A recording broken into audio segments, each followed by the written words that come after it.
Children are a gift, but seldom does that gift come with a manual. More importantly, how do you raise two amazing girls who are black when you are white? And that is our story today. We have Gail with us. Gail, thank you so much for coming on to the show. Thank you for having me. Hello, Layla. Hi. Lovely to have you on Cope. Thank you. Awesome. Gail, you have an absolutely remarkable story. Where does it begin? So it began about, I would say 16 years ago.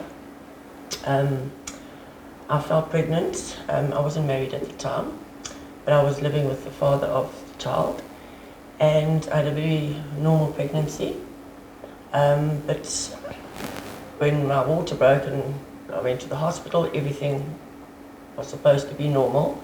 And I was expecting to, like you see on TV, the woman gives birth to the baby and immediately hold them here on your chest. That was my hope. Anyway, it didn't happen like that. They battled to get Jody out, but eventually when I looked at her, she was blue. So the pediatrician obviously took her away and straight on a ventilator. So they initially said to me they don't know how long she's going to make it. Anyway, they did x-rays and a whole lot of things. And she had underdeveloped lungs, hyperplastic lungs. So we ended up being in ICU for 18 months. Wow. Yeah. We never ever got to take her home. We had her first birthday in ICU. And the family was the staff in ICU. So the head sister of ICU was the godmother and the pediatrician was her godfather. And her name was Jody. And we had lots, she had about 11 operations in that time. Goodness. Then many times the ped would phone me and say, she's got about a day or two left. I slept most nights with her in her cot in the bedroom, and I used to go to the day ward and shower, so the whole staff there became the family. Obviously my friends didn't get to know Jody because ICU, just my parents and my sister and Rob is Jody's dad, would come and visit. So it was a very special 18 months with her, but very up and down. She's going to make it, then she doesn't. It was very draining, but so special to have that time with her. And I suppose as a parent, I spent more time than you would normally at home. You know, at home you'll get a nanny to help you so you can go to the shops. I was on hands all the time. So you become very close to that little girl. And her brain was fine. I used to bath her every day, feed her. Yeah, we had a birthday party there when she turned 1. And she walked around with a little oxygen tank and everything. So it was very precious. And eventually she died on the 14th of July, so yeah, a year and a half later. And basically she died because she outgrew her lungs. So her lungs weren't growing with her body. So she was growing, but the lungs were struggling. And it was the one night I actually slept at home, and they phoned me and they said they resuscitated her 3 times already. And we raced to the hospital, and as we turned into the hospital, Dave Richardson, the ped, said she's gone.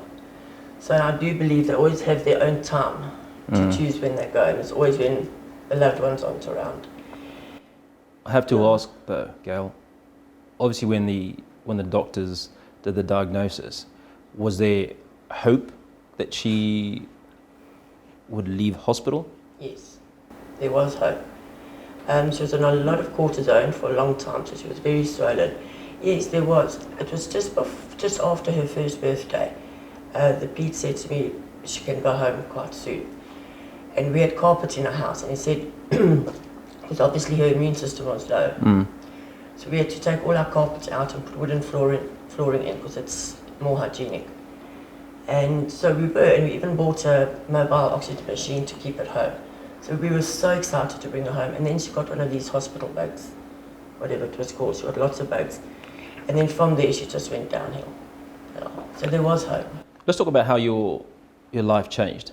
Obviously, you getting into motherhood, expectation, Jody arrives, potentially the shock of I've given birth to this amazing little thing, but she has a challenge with breathing, to your work life, your social life, your relationship with Rob?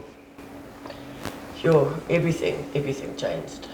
I was expecting, I did the baby room up like every mother does. And yeah, it's like a ton of bricks that hit me. My social life was non-existent. My friends did try and get me out of it, but I didn't want to. My priority was Jody.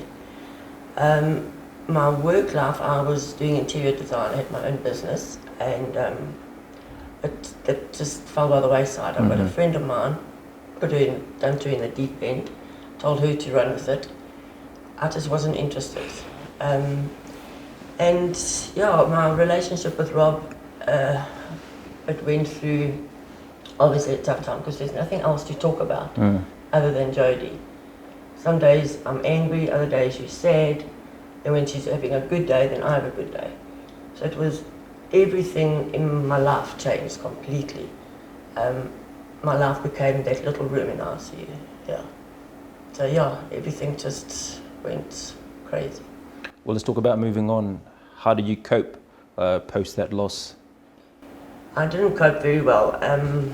I was angry with myself. Then I blamed myself. I thought maybe I did something wrong during pregnancy. And then I felt guilty because she was the one that went through so much pain and operations, where I would curse and think, no, I rather would go through that and save her going through it. She really did suffer a lot. And then for a year, I just basically shut down. I didn't want to speak to anybody. I did go to a few groups, it's called Compassionate Friends, where all the people there have lost a child. And I didn't find it helped me personally. I had to deal with the emotions inside and all the stages of mourning. Yeah. Guilt and then denial and so much. Then I would start blaming other people. I would blame the gynecologist and just how to cope with everything. And I was really losing the plot, and that's when Rob said to me, you better do something. Adopt, think of adopting, or fall pregnant again, or go see a psychologist, because otherwise he's going to lock me into Tara. And he went to our golf tour, and that's when I thought, I phoned every orphanage in Joburg. Yeah. And I got hold of St. Jane's Orphanage, and the lady there said, funny enough, a lady had arrived there with her baby, and she's now working at the orphanage. And the mom wanted to meet me. So my sister and I went to the orphanage, and the mother looked at me, and she said she just knew that I was the right person for her little baby. And that's Tara. Were you pensive when you were going to the orphanage? What was that? What were the feelings that you had there? Yeah.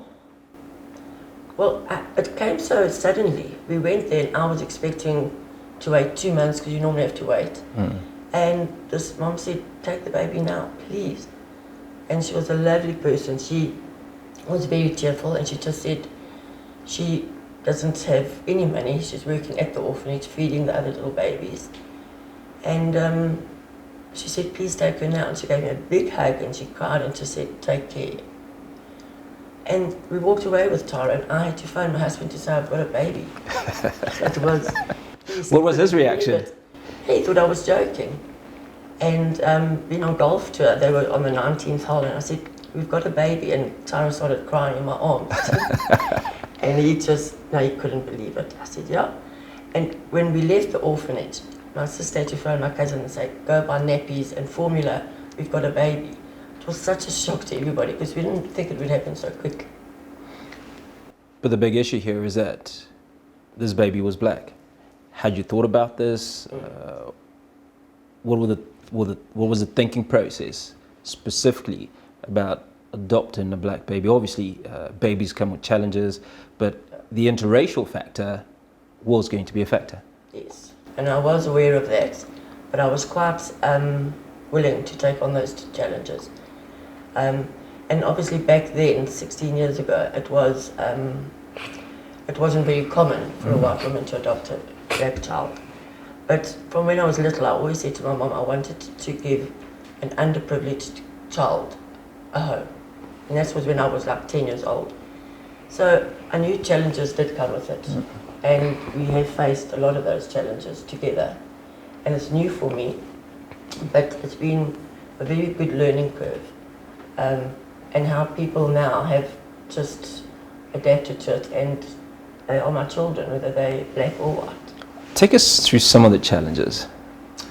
Well, one of the challenges, my first real challenge was, Tara was about 6 months old, so I was outside a shopping centre in Centurion. Tara's the older of your two daughters? The older one, yes.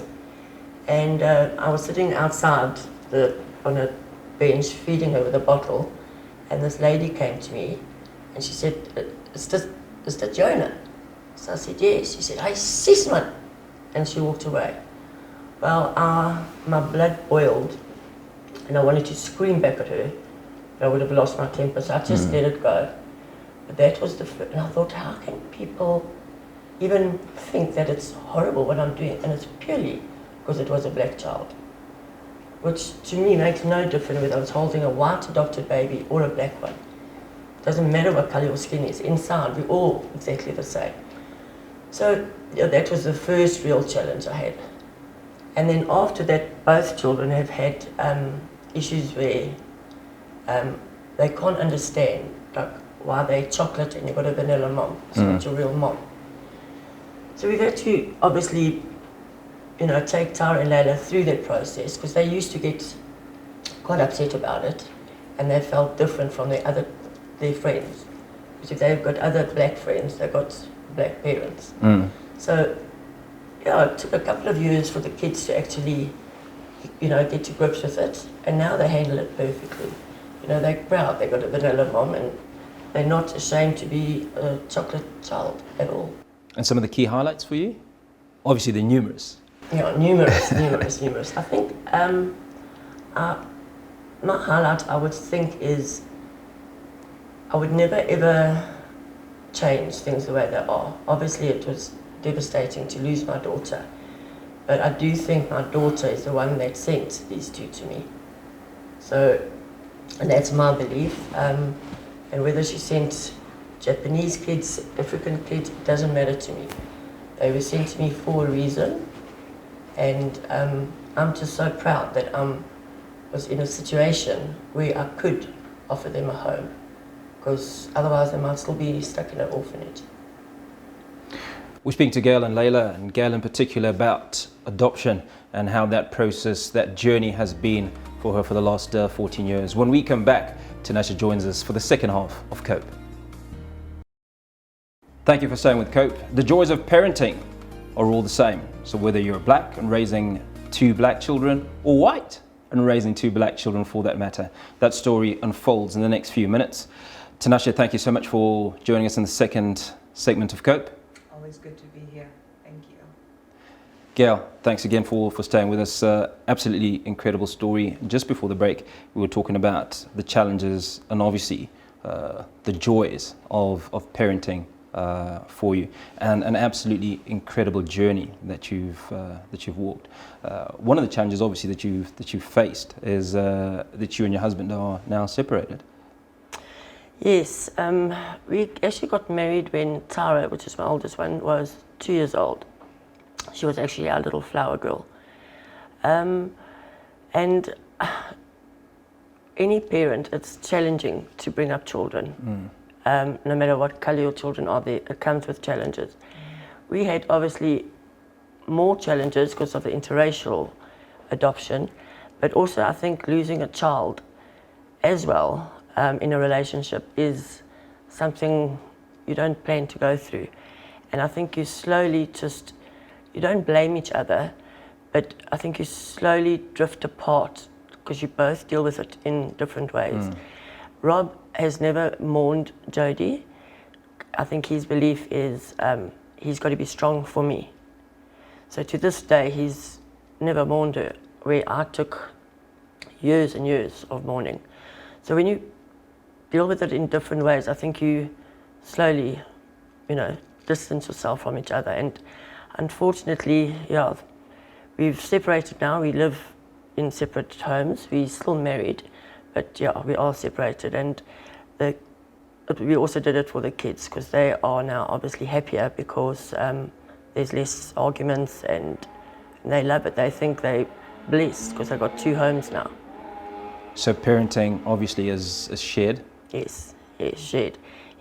Rob's a brilliant father, very close to the 2 little girls, and they love him to bits, absolutely to bits.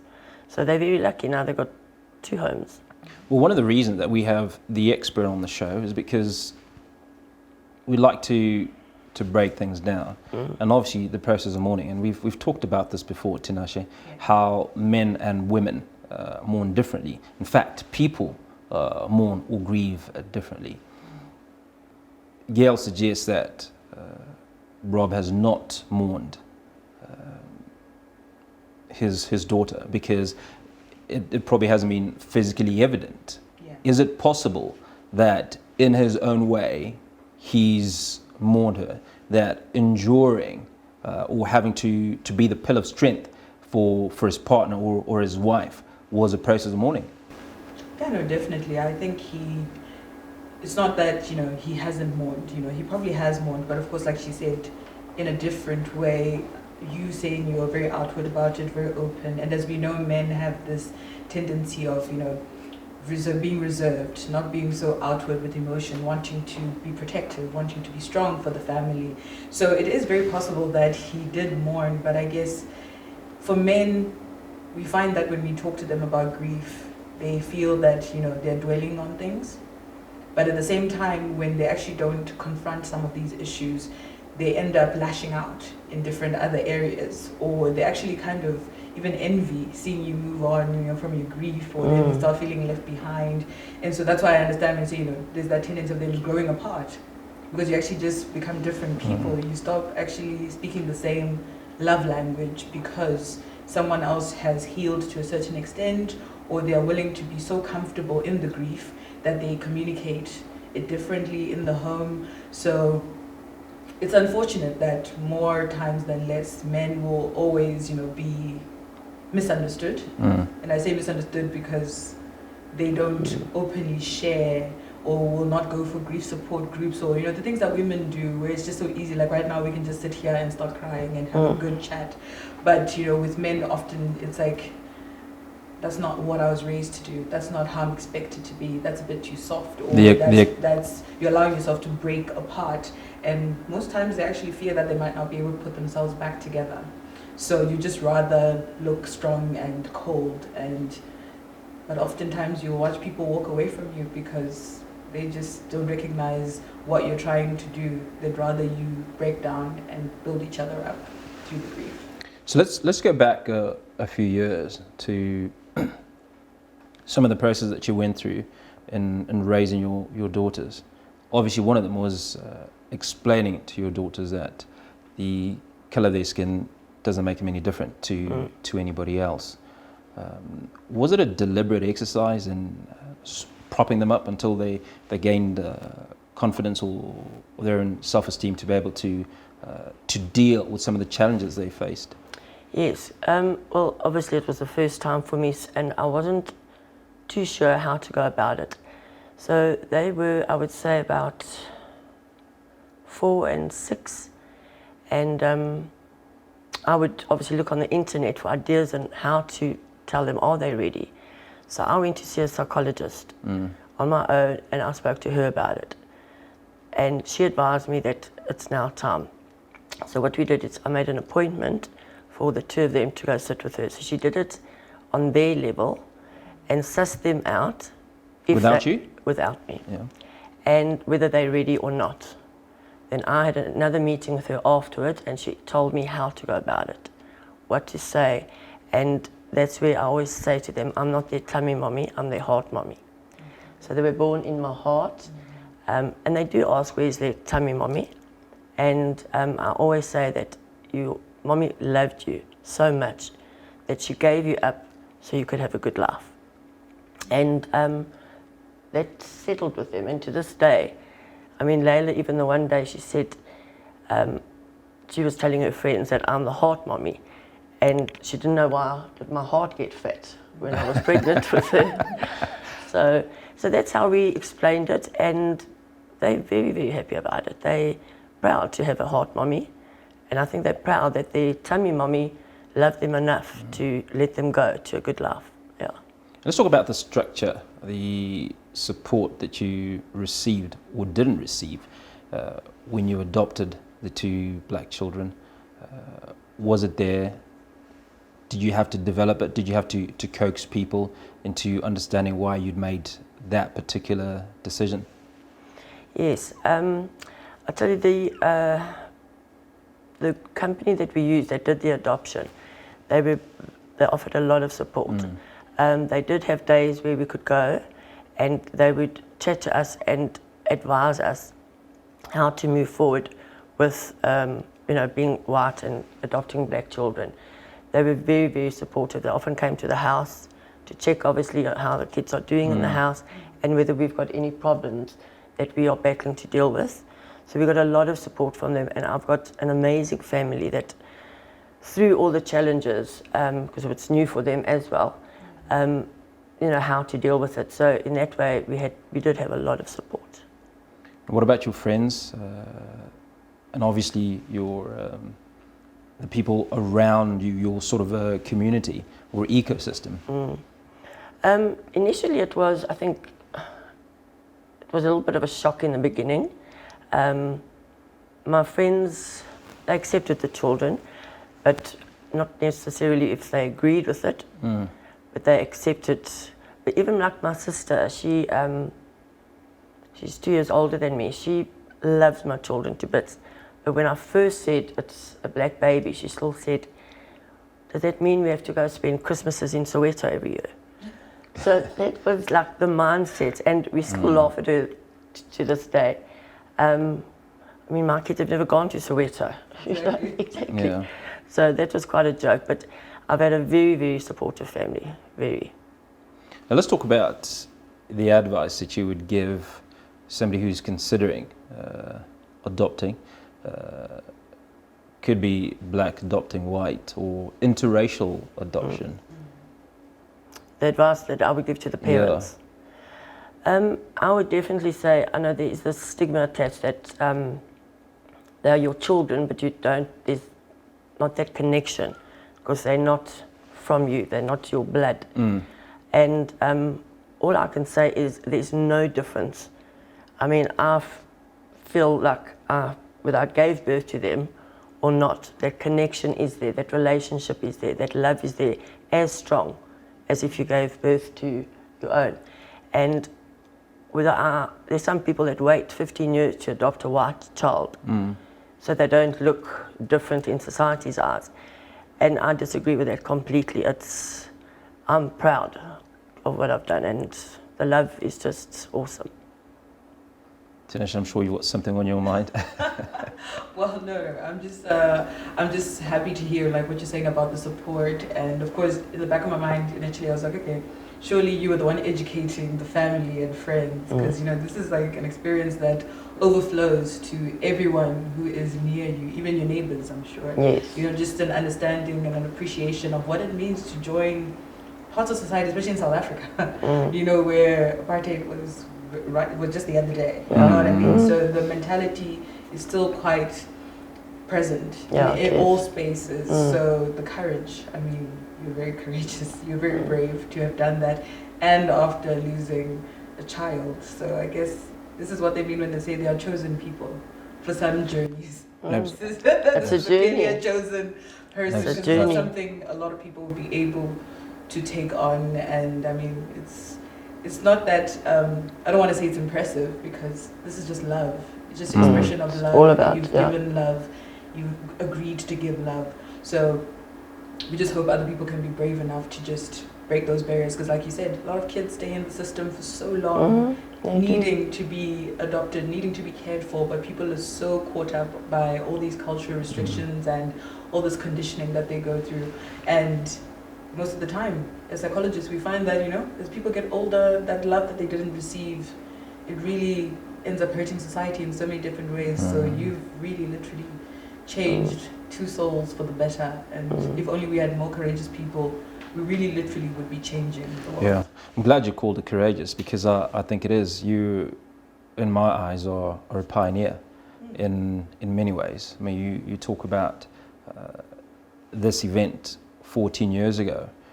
You talk about it many years ago as a 10-year-old, when you said to your mum, you know what, someday I would like to adopt a black kid. So that for me is pretty impressive.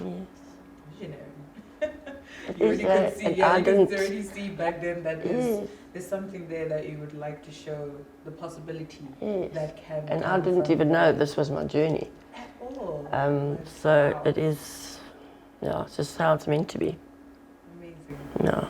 Oh, yeah, but keep telling your story. I think more and more people, if they keep hearing that and understanding that, and we are in a new age, we'd like to think, where people are more accepting of differences between people. So the differences, whether it's a child that you gave birth to, same race, same cultural background, just being able to just take that leap. Because at the end of the day, we're just all the same, and we're just looking for a little bit of love and a little bit of care. Oh, we all want the same thing. While we're still here on this earth. Yeah. Now, before we wrap up, I just want to take you back to the incident where the Afrikaner woman asked if your daughter was yours. Now that you have the pleasure of YouTube and TV, what message would you send to that woman today? Sure. I would. Your politest My politest. your politest version. I would say that she has missed out on the love that is possible between an adopted child and a white mom. And I think it's just narrow-minded and, I could say very nasty words, but I won't. Just narrow-minded. And she needs to take her blinkers off and realise we're all the same. Gail, thank you so much for speaking to us. I think the underlying tone obviously is the world in many ways is blinkered. We need to remove those blinkers. The colour of our skin is ultimately the only difference. But the love that a white mom can give a black child, or the other way around, is just as amazing as strong. And just as needed. Absolutely. It's just needed, true. Yeah. Well, we are delighted that your daughter will be speaking to us in the next couple of weeks. Yes. She has a lot to say. A lot. You won't even get a word in, believe me. Thank you once again, Tinashe. Always great to have you. You've been watching another episode of Cope. We're speaking to Gail, a white mom who's adopted and is raising two amazing black kids. This is how we cope. Certainly look forward to the pleasure of your company on our next show. Goodbye.